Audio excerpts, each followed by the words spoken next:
बेटे से प्यार 100 के साथ 1.5 साल तक रहा परिवार। 24 घंटे एसी ऑन, रोज कपड़े बिस्तर बदलते, मालिश और डेटॉल से सफाई करते। दोस्तों, ये खबर उत्तर प्रदेश के कानपुर की है। कानपुर में एक परिवार 1.5 साल तक लाश के साथ रहा। 35 साल के आयकर अधिकारी बिमलेश सोनकर की कोरोना की दूसरी लहर में 22 अप्रैल 2021 को मौत हो गई थी। अस्पताल ने डेथ सर्टिफिकेट भी जारी कर दिया था, लेकिन परिवार को लग रहा था कि बिमलेश मरा नहीं है, वह कोमा में हैं। अरावतपुर के कृष्णपुरी इलाके में बिमलेश का संयुक्त परिवार रहता है। 2 भाई, उनकी पत्नियां, बच्चे, माता पिता एक घर में रहते हैं। यानी जहां लाश को रखा गया था उस घर में 10 से ज़्यादा मेंबर्स रहते थे।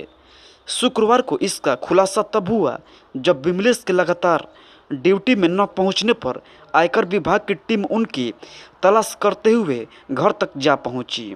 वहां टीम को कमरे में बिमलेश की मम्मी जैसी बन चुकी लाश मिली। हैरान कर देने वाले इस मामले के सामने आने के बाद अब सवाल उठते हैं, आखिर 1.5 साल तक लाश घर में कैसे रखी? पहला। दूसरा, लाश में सड़न बदबू क्यों नहीं हुई? तीसरा, परिवार ने आखिर लाश को कैसे संजो कर रखा? चौथा, लाश के साथ परिवार कैसे रहता था? पांचवा, मौत के सदमे से क्या 2 भाइयों का परिवार, माँ बाप और पत्नी मानसिक बीमार हो गए? अंतिम संस्कार से पहले परिवार को शरीर में हरकत का एहसास हुआ। बिमलेश कुमार आयकर विभाग में अहमदाबाद में असिस्टेंट ऑफिसर पद पर तैनात थे। कोविड की दूसरी लहर के दौरान उनकी तबीयत बिगड़ी। परिजन अहमदाबाद से उनको लेकर लखनऊ आए।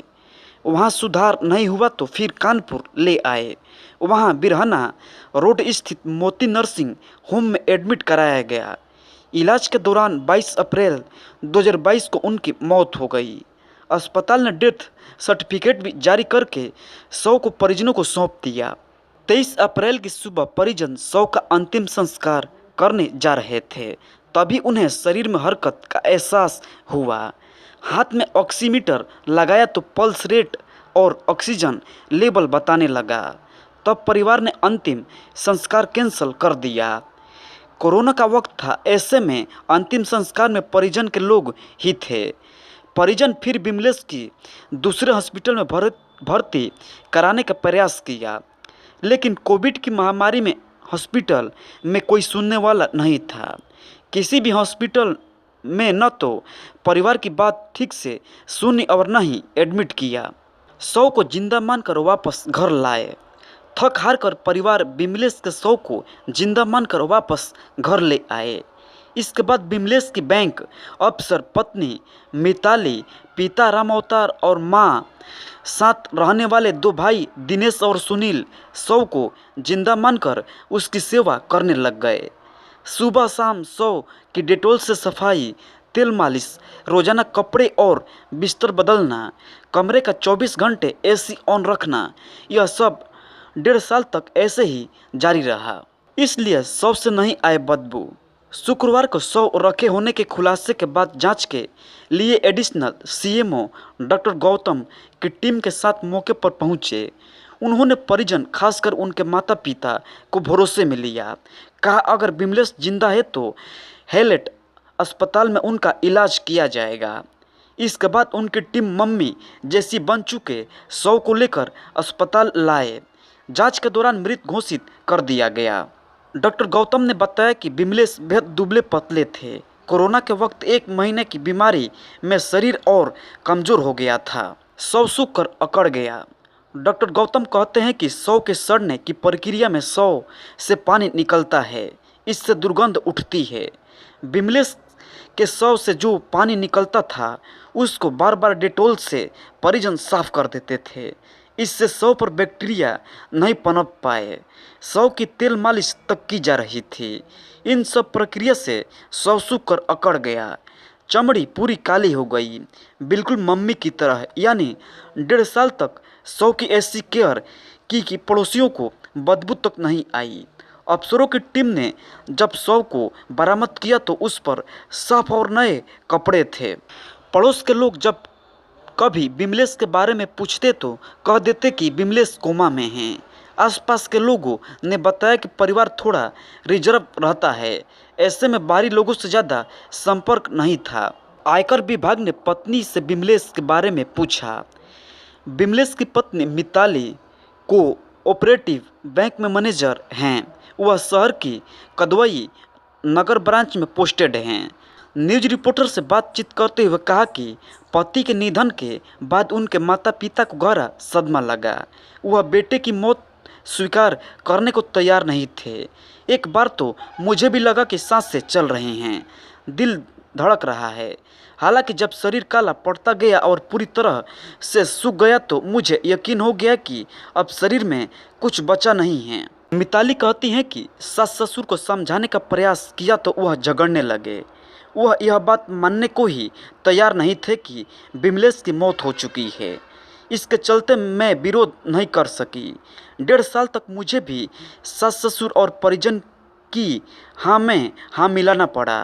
इसके बाद आयकर विभाग को विमलेश के बारे में जानकारी दी। इसके बाद आयकर विभाग ने पूरे मामले की सूचना कानपुर डीएम को दी। डीएम के निर्देश पर आयकर विभाग की टीम डॉक्टर एसीपी और थाना पुलिस शुक्रवार को विमलेश के घर पहुंची। जांच की तो पूरे मामले की सच्चाई सामने आई। सरकारी नौकरी में है पूरा परिवार। विमलेश का पूरा परिवार पढ़ा लिखा है और सरकारी नौकरी में है। पत्नी मिताली बैंक मैनेजर है। मिताली के 20 महीने की एक बेटी दृष्टि है और 4 साल का बेटा संभव है। बेटा भी शहर के अच्छे स्कूल में पढ़ता है। पिता राम अवतार आर्डिनेंस कानपुर में रिटायर्ड हैं। छोटा भाई दिनेश कानपुर में सिंचाई विभाग में हेड असिस्टेंट के पद पर कार्यरत हैं। दूसरा भाई सुनील बिजली विभाग में ठेकेदारी करते हैं। पूरा परिवार एक ही घर में रहता है। अंधविश्वास एंगल पर भी जांच कर रही है police. Kanpur police commissioner BP जोंगदड़ ने बताया कि इस मामले में एडिशनल सीएमओ के निर्देश पर डॉक्टरों की टीम ने जांच की है। यह पता लगाने का प्रयास किया जा रहा है कि अंधविश्वास के कारण परिवार ने शव को तो सुरक्षित नहीं रखा था, शव पर कोई केमिकल का लेप लगाकर सुरक्षित तो नहीं किया गया था। एक एक कर बिंदु पर जांच की जा रही है। कोई आपराधिक मामला नहीं था, इसलिए परिजनों ने प्रार्थना पत्र पर बगैर पोस्टमार्टम कराए शव उनके सुपुर्द कर दिया गया। अब उन्हें शव का अंतिम संस्कार करने का निर्देश दिया गया है। पूरा परिवार शेयर्ड डिल्यूजन डिसऑर्डर बीमारी का शिकार तो नहीं। कानपुर में गणेश शंकर विद्यार्थी मेडिकल कॉलेज के psychiatric department professor doctor Ganesh Shankar से बातचीत की गई। उन्होंने कहा कि यह शेयर्ड डिल्यूजन डिसऑर्डर का केस लगता है, जब पूरे परिवार के सभी सदस्य झूठ पर भरोसा और विश्वास करने लगते हैं। शायद वे इस केस में मानते थे कि यह व्यक्ति अभी जिंदा है। जब मानसिक विलक्षणता परिवार के एक सदस्य से होकर परिवार के सभी सदस्यों तक पहुंच जाती है तो इसे शेयर्ड डिल्यूजन डिसऑर्डर बीमारी कहते हैं। इसे मेडिकल साइंस का रेयर केस माना जाता है। जब तक परिवार के सदस्यों से बातचीत और उनकी काउंसलिंग नहीं की जा सकती, पूरे भरोसे के साथ कोई बात भी नहीं कही जा सकती। ऐसी मर्डर मिस्ट्री जो दिमाग को हिलाकर रख देगी। जिस पर पुलिस को हुआ शक उसी की मिली लाश। 5 दोस्तों की ऐसी कहानी जिसमें शक भी हैं, संबंध भी हैं, गुनाह भी हैं और सस्पेंस भी, और साथ में हैं अदालत का वो ऐतिहासिक वो फैसला जिसने कानून की परिभाषा ही बदल दी। दोस्तों, ये खबर गुनाह की है। टीबी हमारी ज़िंदगी में कितना गहरा असर डाल सकता है और उस असर में आकर कोई भी इंसान किस हद तक गुनाह के दलदल के गहरे में धंस सकता है। क्राइम की कहानी में आज का किस्सा इसी बात को उजागर करता है। आज का किस्सा एक ऐसी मर्डर मिस्ट्री का है जिसमें एक वक्त ऐसा भी था जब गुनहगार कानून के रखवालों से 2 कदम आगे चलता हुआ दिखाई दिया। इस मर्डर मिस्ट्री को जब पुलिस सुलझाने निकली तो उससे एक के बाद एक कई पहलुओं के उतार चढ़ाव से गुजरना पड़ा।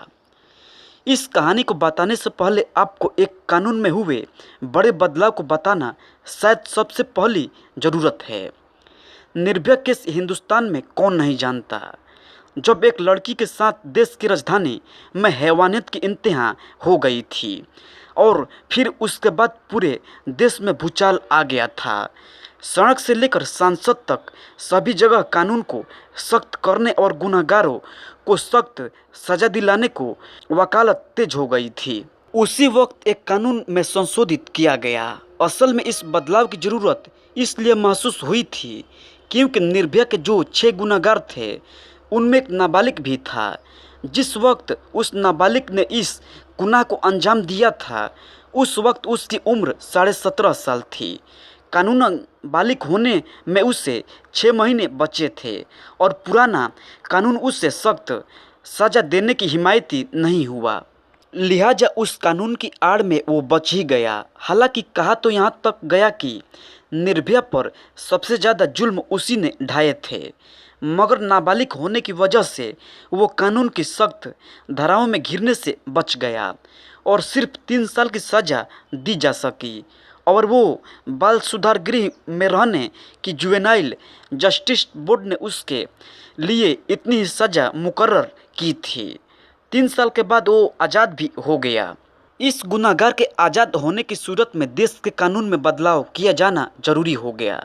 तब अदालत ने एक बड़ा फैसला सुनाया, यानी हत्या के एक मामले में जिस गुनाहगार को नाबालिग होने की वजह से 3 साल अधिकतम सज़ा दी जा सकती थी, अदालत ने उससे उम्र कैद की सज़ा सुनाई।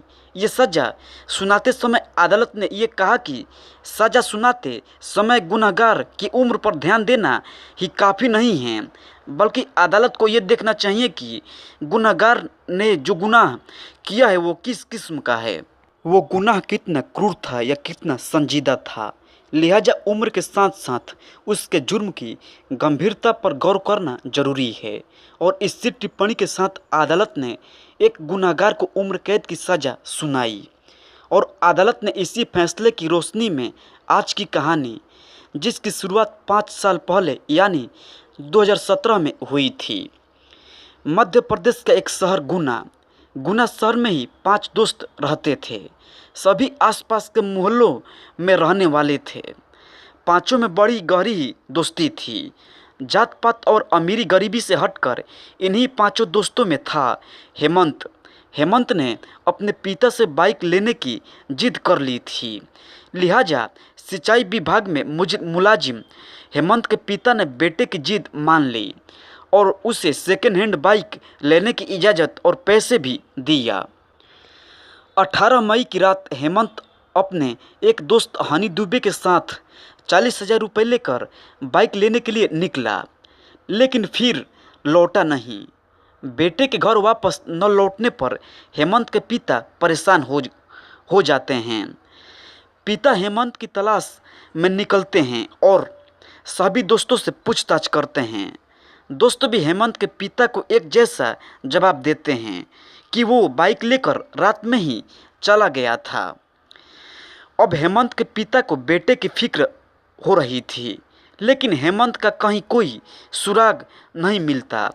तब हेमंत के पिता पुलिस के पास पहुंचकर बेटे की गुमशुदगी की रिपोर्ट लिखवाते हैं। पुलिस ने रिपोर्ट लिखने के बाद उस पर गंभीरता नहीं दिखाई और मामले को टाल दिया। नई उम्र का लड़का है, 40,000 जेब में आई और नई बाइक भी हो सकता है, कहीं घूमने निकल गया होगा। 19 मई को हेमंत के पिता के मोबाइल पर एक कॉल आती है। हैरानी की बात यह है कि ये कॉल हेमंत के मोबाइल से थी, लेकिन उस कॉल में फिरौती मांगी गई थी। फ़ोन करने वाले ने हेमंत के पिता से कहा कि तुम्हारा बेटा हमारे पास है, 50 लाख रुपए दे दो, बेटा सही सलामत पहुंच जाएगा। हेमंत के पिता ने फिरौती मांगने वाले से कहा कि वो पैसे दे देंगे और इतना कहकर फ़ोन बंद कर देते हैं और सीधा पुलिस स्टेशन का रुख करते हैं। हेमंत के पिता की बात सुनकर पुलिस परेशान हो जाती है और समझ जाती है कि मामला किडनैपिंग का है। लिहाजा पुलिस नंबर को ट्रेस करती है तो उसे इंदौर की लोकेशन मिलती है। पुलिस की एक टीम इंदौर रवाना हो जाती है। इधर पुलिस हेमंत के दोस्तों से पूछताछ करती है और तीन दोस्त तो पुलिस को मिल जाते हैं, लेकिन एक दोस्त नहीं मिल रहा था। उसका नाम था ऋतिक। लिहाजा पुलिस के शक के दायरे में ऋतिक आ जाता है। पुलिस को महसूस होता है कि हो ना हो ये कारस्तानी ऋतिक की हो सकती है। पुलिस संभावनाओं पर काम करती है। पहली, ऋतिक इस कारस्तानी के पीछे हो सकता है। फिर ऋतिक भी हेमंत के साथ गायब हुआ होगा। पुलिस अपनी तफ्तीश में आगे बढ़ रही थी कि गुना के पास के जंगलों से पुलिस को एक जली हुई लाश मिलती है। उस लाश को किसी राहगीर ने देखा था, लिहाजा पुलिस को इत्तला देता है। पुलिस लाश की शिनाख्त करती है क्योंकि वो पूरी तरीके से जली नहीं थी। वो लाश ऋतिक की थी। ऋतिक की लाश मिलते ही पुलिस भी चौंक जाती है और गुना में हड़कंप मच जाता है। पुलिस इसलिए चौंक जाती है कि जिस पर शक कर रही थी उसकी ही लाश मिल जाती है। उधर हेमंत का कोई सुराग नहीं मिल रहा था, लिहाजा पुलिस एक बार फिर हेमंत के दोस्तों से पूछताछ करती है। पुलिस को बाकी बचे 3 दोस्तों पर शक होने लगता है। हालांकि हेमंत के तीनों दोस्त ज़्यादा पढ़े लिखे नहीं थे। पुलिस को ऋतिक की लाश वाली जगह के पास से ही एक फ़ोन भी मिलता है और वो फ़ोन था हेमंत का। अब यहाँ पुलिस बुरी तरह से उलझ जाती है। कहानी में ज़बरदस्त ट्विस्ट आ जाता है, लिहाजा पुलिस अपने रडार पर हनी दुबे, लोकेश लोधा आ जाते हैं। पुलिस दोनों से पूछताछ करना शुरू करती है। अगले दिन यानी 20 मई को पुलिस के सामने एक और नई चीज़ आती है जो पुलिस को बुरी तरह से उलझा कर रख देती है, क्योंकि उस रोज़ पुलिस को लोकेश लोधा की लाश भी मिलती है। ये लाश भी जंगल में ही मिलती है, उसी तरह जली हुई हालत में। उसका भी गला रेता हुआ था।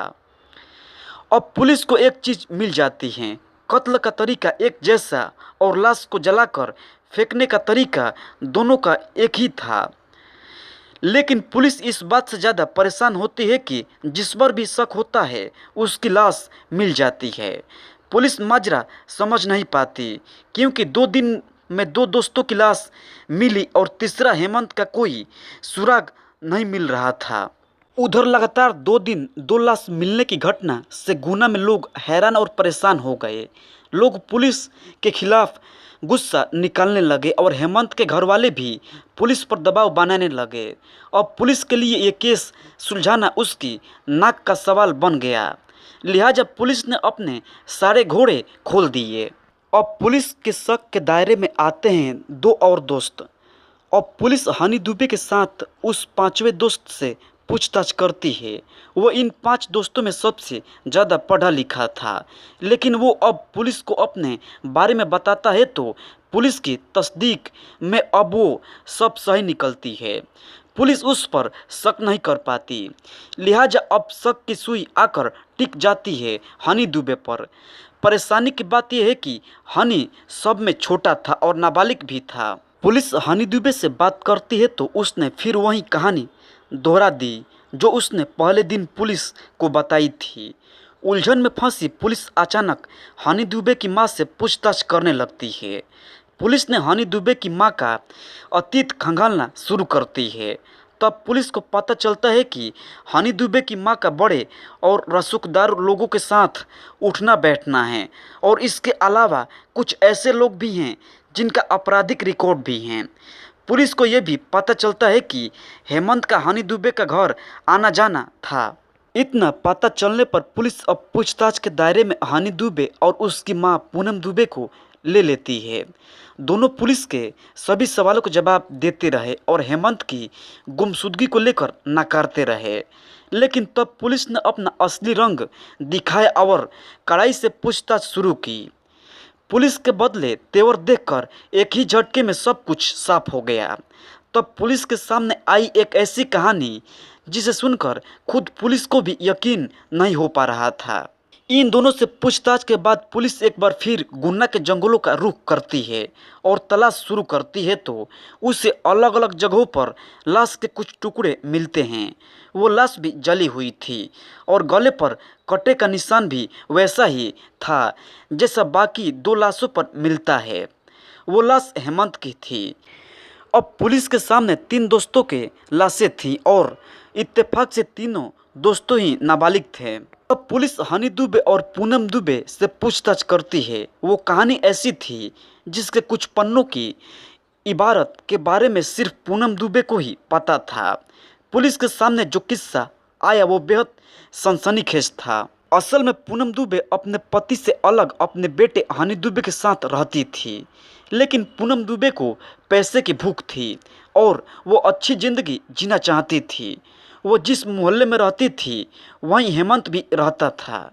उसके पिता सिंचाई विभाग में अफसर थे और उनका रहन सहन काफ़ी अच्छा था।